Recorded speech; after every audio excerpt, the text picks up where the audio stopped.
మీరు ఇప్పుడు ఆ. వెళ్తున్న ఈ మార్గం, ఆ. ఇప్పుడు చేస్తున్న ఈ సేవ ఉమ్. ఇదంతా సరైన దిశలోనే ఉంది, సరిగానే జరుగుతుంది అని అమ్మవారి దగ్గర నుంచి మీకు ఏమైనా సందేశాలు అందినాయి అమ్మ? నేను ఈ దేహంని కాదు, నేను ఒక ఆత్మని అని అనుకున్నప్పుడు ఆత్మ ఏ విధంగా సాధనలో ఉంటే మనకి ఏ విధమైన ఫలితాలు వస్తుంటాయో అది మనకి అందుతుంటదమ్మా. ఇన్నర్గా అందుతుంటే దాని ప్రకారంగా మనము ఇప్పుడు పూజలని, పూజ అంటే ఒక స్టేజ్ వరకే కదమ్మా. ఆ తర్వాత జపము, ఆ తర్వాత ఇంకా లయమైనము అంటే అమ్మా ఇంకా అనంతంతో మనము ఏకమైపోయినాం కదా. ఏకమైపోయినప్పుడు మనము ఒక భగవంతుడిగా మారిపోయినాం అంతే తప్పిస్తే గుడికి పోవద్దని కాదు. గుడికి ఎందుకు పోవాలా అంటే పోనీ ఆ గుడిలో శివలింగంకి ఉంటది పవర్, కానీ అక్కడ ఉన్న పూజారే లేకుంటే అది స్థాపన చేసిన అతను లేవకుండా పట్టుకొని అక్కడే ఉండాలి కదమ్మా. ఆయనకు కూడా తెలుసు అనంతంగా ఉంది అని. కాబట్టి గుడికి పోవద్దు అని లేదు. ఇవన్నీ ఒక మెట్లు, పూజ, స్తోత్రాలు, జపాలు, ధ్యానం వరకు ఒక్కొక్క మెట్టు. మనం ఆత్మతో ఎప్పుడైతే రిలేటెడ్ అయిపోతామో ఇంకా మనకి చావు భయం ఉండదు. ఆ అనంతమే నేను అని తెలుసుకుంటాం. అయితే అదే కూడా ఇప్పుడు బంధం అనుకుంటే మన మోక్ష స్థితి లేదనుకుంటాం కదా బంధనంలో ఉంటే. అయితే ఇప్పుడు మనం బంధనాలు దిగిపోయినాయి కదమ్మా. ఆ అనంత స్థితిలోనే మనం ఉన్నాం కదమ్మా. మరి మనకి ఇంకా మోక్షం కావాలని కానీ ఆత్మకు సాక్షాత్ ఆకారం మనమే కదమ్మా. ఇంకా ఆత్మ సాక్షాత్కారం కావాలని ఎక్కడెక్కడికు అడవిలోకి పరిగెత్తడము, అటు చేయడము, ఇటు చేయడము, మోక్షం కావాలని ఇల్లులు ముంగిళ్ళు వదులుకోవడం, పిల్లల్ని వదులుకోవడం, ఇవన్నీ అక్కర్లేదు కదమ్మా. కూర్చున్న దగ్గర కొంచెం సేపు మన లోపలికి మనం వెళ్ళిపోతే సరిపోతుంది కదమ్మా. దాని కోసం అంత చిన్నదాని కోసం తెలియకనే ఇదంతా. తెలిస్తే చేయరు కదమ్మా. ఇలా చేసుకుంటే సరిపోతుందని నా ఒక ఉద్దేశం. మీరు ఈ సాధన బాగా పెంచి ముందుకెళ్తాను సమయంలో మీకు రకరకాల సిద్ధులు ఇస్తామని ఎవరన్నా వచ్చారమ్మా? నాకు ఆనందం కూడా కలిగింది చాలా. నేను ఒకటే కోరుకున్నా లోపల ఆత్మని, నాకు ఆనందం వద్దు, ఆనందాతీతం అయిపోవాలా. అప్పుడే ఒక్కరిని మార్చినా నేను మారిన పోని రామరాజ్యం అవుతుంది. అది నేను మొండి పట్టుబట్టిన. ఇంకా నేను గోరంతా కూడా తెలుసుకోలే, కొండంత ఉంది. అయితే దీనికి ఏజ్ లిమిట్ ఉండదు కదమ్మా ఆత్మకి, చేయొచ్చు. కాబట్టి నేను ఇప్పుడు అదే పనిలో ఉన్నా. నేను నా సాధన చేసుకుంటూ కొంతమందిని సాధకులుగా ఆత్మ అంటే వాళ్ళకి ఏ భయాలు లేకుండా ఆత్మ సాధన చేస్తే ఏమైనా అవుతుందేమో, అన్ని విడవాలేమో, సన్యాసి అయిపోవాలేమో, ఇవన్నీ ఏ వక్కర్లేదు నాన్న తండ్రి. అసలు మన దగ్గర అట్లాంటిది లేనే లేదు. ఎక్కడికి పరుగులు తీయకుండా ఉన్న చోటనే మనం తెలుసుకుంటే అదే మోక్షం, అదే ఆత్మ సాక్షాత్కారం. కాబట్టి అటువంటి క్లాసెసే పెట్టాలి అని దాన్ని కొంచెం ఇంప్రూవ్ చేయాలి. మనకు చోటు లేదు కదమ్మా.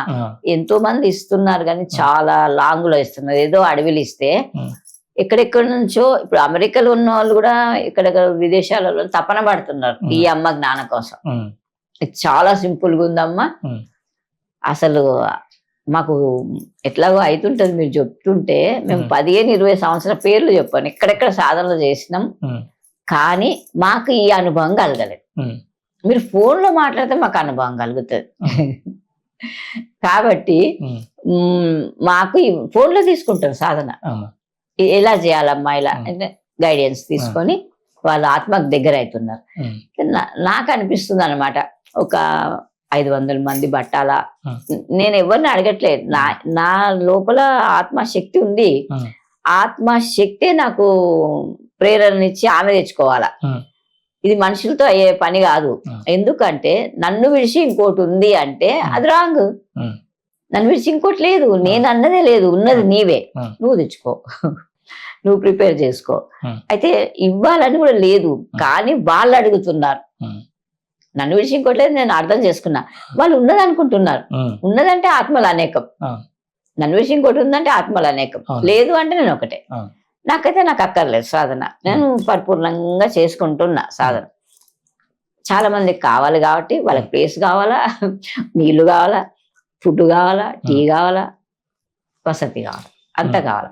ఆ వసతికి బయట ఎవరిని అడగలేక నేను నా ఆత్మలో నేనే మొన్న రీసెంట్ గా 11-20 రోజులు కూడా అవ్వలేదు, 18 రోజులు అలా అవుతుంది సాధన చేస్తున్నా.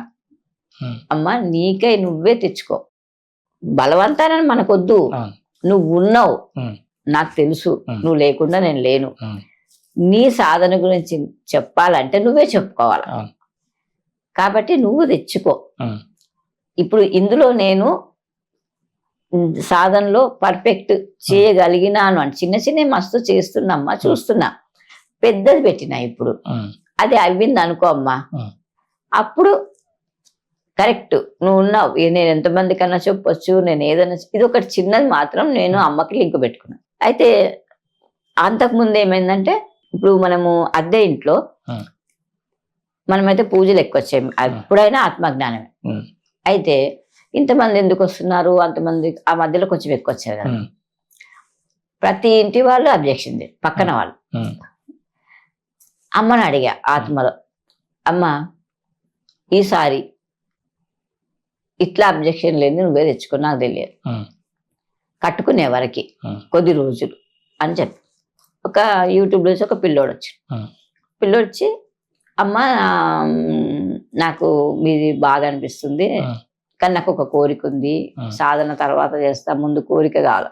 ఏం కోరిక అంటే, మా ఇంట్లో అందరూ అమెరికా వెళ్ళారు, మేము వెళ్ళలేదు, ఫ్యామిలీతో సహా వెళ్ళాలమ్మా అన్నాడు. మాట పైన మాట ఈ విషయమే వచ్చింది. ఇట్లా ఊరికే మళ్ళీ ఎందుకు షిఫ్ట్ చేశారమ్మా అన్నాడు. పక్క నుంచి ఇటు వచ్చినాం, ఇట్లా అంటుండ్రు నాయన అని చెప్తే, అయ్యో అమ్మా మాకు ఎన్నో సంవత్సరాల నుంచి స్టాంపింగ్ అవ్వట్లే, ఒక్కవేళ అయిందనుకోమ్మా మా ఇంట్లో మీరు అమౌంట్ పెట్టుకోవచ్చు అన్నాడు. అందరూ అలానే ఉంటారు నాన్న, అది అయిన తర్వాత ఎవరు ఇయ్యారు. లేదమ్మా నేను చెప్తున్నా కదా, నేను నిజంగా ఇస్తామ్మా అన్న. ఒక 3 months లోపట అమ్మా ఫోన్ వచ్చింది, స్టాంపింగ్ అయిపోయింది, వాళ్ళు అమెరికా కూడా వెళ్ళిపోయారు, భార్య భర్తలు. మళ్ళీ జాబ్ లేకుండే, మళ్ళీ మొన్న జాబ్ వచ్చింది. అయితే ఐలు ఇచ్చేసాను, దాంట్లో ఇప్పుడు అమ్మగారు చూస్తుంది. అయితే అమ్మకు చెప్పిన, ఇది ఒక నిదర్శనం కరెక్ట్ చేస్తున్నావు తల్లి, ఇది మనకొద్దు, వాళ్ళకి ఆడపిల్లలు ఉన్నారు 2, వాళ్ళకి ఇచ్చేద్దాం, ఈ చిన్నది సరిపోదు కూడా మనకి, చిన్నగా ఉంటదమ్మా. కానీ అది ఒక మెరాకిలే కదమ్మా, అట్లా జరగడం మాత్రం. నువ్వు తెచ్చుకోమ్మా అంటే తెచ్చేసుకుంది. అట్లనే పెద్దది తెచ్చుకోమ్మా, 500 మంది పట్టాలా, మంచిగా మనం ఒక సత్సంగం చెప్తుంటే అందరూ వినాలా, అంత ఆత్మజ్ఞానులు కావాలా, ఇట్లా వెతుకోవద్దు, ఇట్లా డబ్బు నష్టపోవద్దు. చూస్తుంటే చాలా బాధలేస్తుంది, ఇబ్బంది అనిపిస్తుంది, వాళ్ళు డబ్బు నష్టమవుతున్నారు, ఆరోగ్యం ఎట్లా కాపాడుకోవాలో వాళ్ళకి తెలియట్లేదు, డబ్బు ఎలా. అమ్మ ప్రతి ఒక్క వ్యక్తి ఆత్మనే కాబట్టి వాళ్ళే అమ్మవారు, కానీ అమ్మవారు ఉంది అనుకుంటున్నారు కాబట్టి, అమ్మవారికి ఎంత అయితే ఉందో నిధి నిక్షేపాలు విశ్వంలో, అది ఒకరే కదమ్మా, మనం ఆత్మ ఒకటే కదా. మరి అది వాళ్ళ సొత్తే, వారసత్వం కదమ్మా, మరి మనకు ఉన్నట్టే కదా, అది మనం ఎలా తీసుకోవాలో మనకు తెలియట్లేదు గతే. కాబట్టి అది ఎలా తీసుకోవాలో, ఏ విధంగా ప్రాధేయపడాలో అది నేను చెప్తున్నాను కదా. ఫస్ట్ నీకు నువ్వు చేసుకోమ్మా, చేసుకొని నేను నిదర్శనం చూపించుకొని, అంటే ఇప్పుడు మామూలుగా అయితే చిన్న చిన్నగా వాళ్ళకి లేని వాళ్ళకైతే చేస్తుందమ్మా, అమ్మ తప్పకుండా చేస్తుంది. మొన్న ఒకరు అసలు యూట్యూబ్ లో చూసి అమ్మ దగ్గరికి రావాలి అని ఉందంటే బస్ ఛార్జ్ లేదు వాళ్ళకి. అమ్మ మాకు గనక బస్ ఛార్జ్ ఇచ్చినాం అంటే వచ్చేస్తామంటే, ఎవరో ఎప్పుడో వచ్చి 1500 ఇచ్చారంట. వాళ్ళ ఆనందం చూడాలి. ఇంకా వచ్చి ఇంకా దర్శనం చేసుకుని వెళ్ళిన తర్వాత కళలో కూడా పోయిందంట అమ్మ. ఆ కళలో అయితే కోకొల్లలు, నేనంటే మీ మనస్సులో ఫీడ్ అయ్యాను కాబట్టి నేను వస్తున్నానమ్మా, నా గొప్పతనం ఇందులో ఏం లేదు, మీ లోపలికి మీరు చూడండి అంతేగాని అని చెప్పి. అయితే ఇది విని ఇంకొక అమ్మాయి భార్య భర్త వచ్చి, వాళ్ళకి ఉద్యోగం లేదు, ఇద్దరికి లేదు, భార్య భర్తకి ఇద్దరికి లేదు. అయితే ఒక రోజు చాలా బాధలు వచ్చారు, 2-3 సార్లు వచ్చారు, 4వసారికి బాధలు వచ్చాయి. ఏంటి నాన్న ఎప్పుడు యాక్టివ్గా ఉంటావు, ఇలా బాధలు ఉన్నావు అంటే, కాదమ్మా నాకు మా వారికి ఇద్దరికి ఉద్యోగం లేదు. అయితే ప్రతిసారి మా తమ్ముడినో వీళ్ళ తమ్ముడినో అడగడం, పిల్లకి ఫీజు కట్టడం చాలా ఇబ్బందిగా ఉంది అని. మరి అడగొచ్చు కదా 5 రోజుల నుండి. అడిగితే అమ్మ ఏమనుకుంటుందో ఉమ్, అని అడగలేదు. సరే నీకేం కావాలి ఉమ్, అంటే నాకు ఉద్యోగం కావాలమ్మా, కానీ నాకు రాదు అంటది గట్టిగా. ఉమ్, ఎందుకు రాదు అని. కరోనా అప్పుడు ఉమ్, పోయిందమ్మా, గ్యాప్ ఎక్కువ వచ్చింది. ఉమ్, గ్యాప్ ఎక్కువ వస్తే ఇటువంటి జాబ్లకి ఇవ్వరు ఉమ్, అని నేను చెప్పా. ఏం కాదు నాన్న, నీకు వస్తుందిలే, ధైర్యం ఇవ్వాలి కదమ్మా, ఉమ్, వస్తుందిలే అని చెప్పి. అయితే నువ్వు ఇంటర్వ్యూలకు అయితే అటెండ్ అవుతుండు అని చెప్పి. నేను ఇంగ్లీష్ మర్చిపోయామ్మా, ఎక్కువ రాదు. ఉమ్, అది ప్రాక్టీస్ పోయిందమ్మా. దాని హెచ్ఆర్ల కంటే బాగా మాట్లాడాలంట ఉమ్, నీళ్ళలాగా.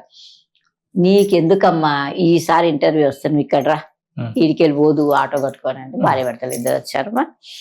ఇంటర్వ్యూ అంటే ఆ రోజు కాసేపు ధ్యానం చేయించింది. ఉమ్, అమ్మ ఇటు చెప్పా, నా ఆత్మలో ఉన్న అమ్మ, ఆత్మలో ఉన్న ఒక తల్లి, నా ఆత్మలో అక్కడ హెచ్ఆర్ రూపంలో ఎవరైతే ఇంటర్వ్యూ తీసుకుంటున్నారో వాళ్ళ దాంట్లో నువ్వే ఉన్నావు కదా, మరి నిన్ను తెలుసుకున్న వాళ్ళకే నువ్వు ఇస్తావు కదా, నిన్ను నేను తెలుసుకున్న అమ్మ ద్వారా నువ్వు నాకు ఇవ్వాలి అని చెప్పి చాలాసేపు మంచిగా పీస్ఫుల్ అయ్యాక దాంట్లో కోరిక చెప్పించి పోయింది. పోయిన తర్వాత చాలా మంది వచ్చిర్రంటమ్మా క్యూలో. అందరు వెళ్ళిపోయారు, ముగ్గురే ఉన్నారంట. ముగ్గుట్లో ఇద్దరు అయితే అమ్మ చాలా టాలెంటెడ్ ఉన్నారంట. వాళ్ళిద్దరిని తీసుకోకుండా ఈమెను తీసుకో. ఒక వారం అయిన తర్వాత ఆవిడ అంటుందంట, నీకు తెలుస్తుంది తర్వాత అమ్మవారు తీసుకుందా లేదా అని చెప్పే ఆమె. వాళ్ళిద్దట్లో ఎవరినో ఒకరిని తీసుకోకుండా నిన్నెందుకు తీసుకున్నానో ఏమో, నీకేం రావట్లేదు అన్నది మేడం. ఈమెకు బల్బు మెదిలింది.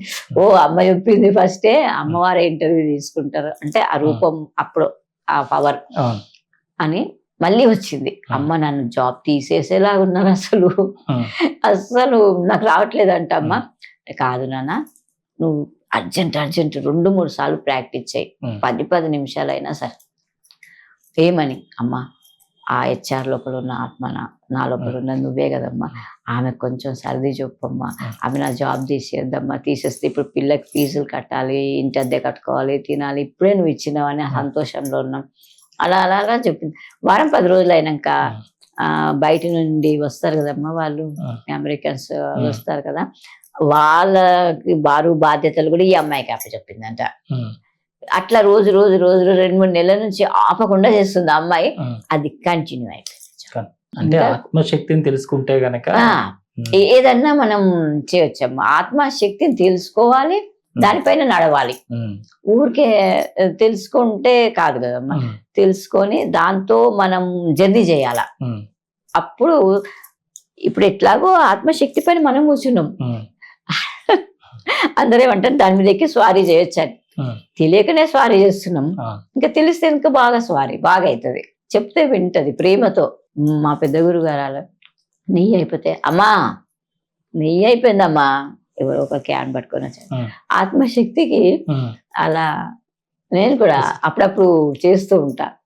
చాలా ఏదైనా లోటు అనిపించిన అప్పుడు కొంచెం ఉపయోగిస్తా ఆత్మశక్తి. చాలా రుగ్మతలతో ఉన్న వాళ్ళకి కూడా అప్పుడు కూడా ఉపయోగిస్తాను అనమాట. ఉపయోగిస్తే కొంచెం వాళ్ళకి కాని పనులు అవుతుంటాయి.